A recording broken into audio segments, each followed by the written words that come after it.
Pedro acabara de fazer uma grande profissão de fé, reconhecer em Jesus o Messias, mas Jesus havia proibido que os discípulos divulgassem isso. Por quê?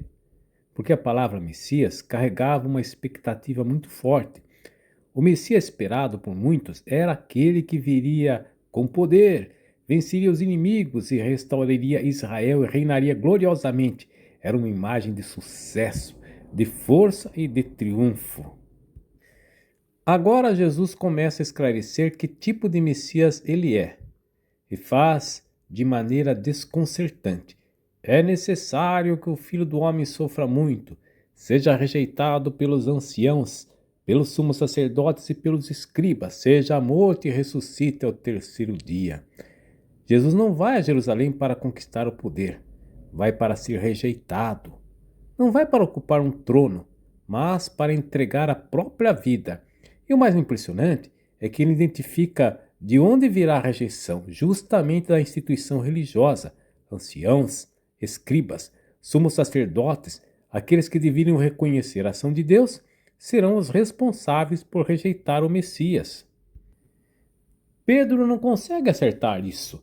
Ele acaba de ser chamado de pedra sobre o qual seria edificada a comunidade dos discípulos. Agora, porém, transforma-se em outra espécie de pedra, uma pedra de tropeço. O Evangelho diz que Pedro começou a repreender Jesus. Deus não permita tal coisa, Senhor. Isso jamais te acontecerá. Não se trata apenas de uma manifestação de carinho de Pedro por seu mestre. Suas palavras revelam uma concepção completamente diferente de messianismo. Pedro quer um Cristo vitorioso, não um Cristo humilhado. Quer a glória, mas não aceita o caminho que passa pela rejeição e pelo sofrimento. Por isso Jesus reage com uma dureza extraordinária. Vai para trás de mim, Satanás. Tu és para mim uma pedra de escândalo, porque não pensas as coisas de Deus, mas sim as coisas dos homens. É interessante perceber a expressão vai para trás de mim. Jesus havia usado uma expressão semelhante no deserto, quando Satanás tentou desviá-lo de sua missão. Mas aqui existe uma diferença importante. Pedro não é simplesmente mandado embora. Jesus manda que ele volte para o seu lugar, atrás do mestre. Este é o lugar do discípulo. Pedro havia saído de trás de Jesus por querer indicar-lhe o caminho. E esse é precisamente o problema.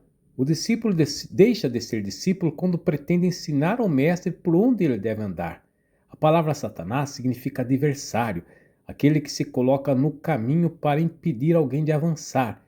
É a imagem da pedra de escândalo, é ainda mais expressiva. Trata-se de uma pedra escondida no caminho, coberta pela vegetação, que o caminhante não percebe e no qual ele tropeça. Pedro, que deveria ser pedra de fundamento, naquele momento se torna pedra de tropeço. E por quê?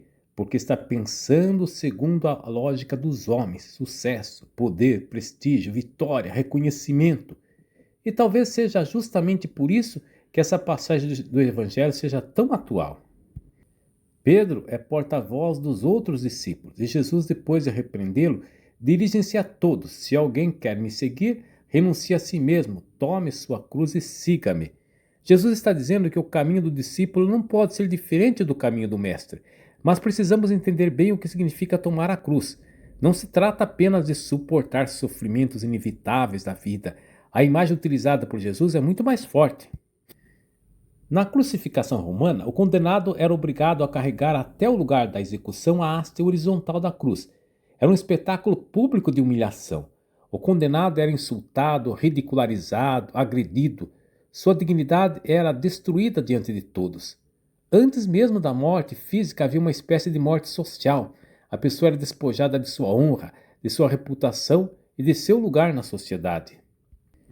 Jesus também nos diz um grande paradoxo. Quem quiser salvar a sua vida vai perdê-la, e quem perder sua vida por causa de mim vai encontrá-la. A vida não é encontrada quando a seguramos com força, mas quando a entregamos. Não encontramos nossa verdadeira identidade tentando construir uma imagem perfeita de nós mesmos, mas fazendo de nossa existência uma doação. No fundo, Jesus não nos pede que amemos o sofrimento pelo sofrimento. Ele nos pede que amemos de tal modo, de tal maneira que sejamos capazes de entregar a vida. E quem transforma a própria vida em dom já começou a experimentar a liberdade dos filhos de Deus. Porque perder a vida por amor a Cristo não é destruí-la, é finalmente encontrá-la. Amém.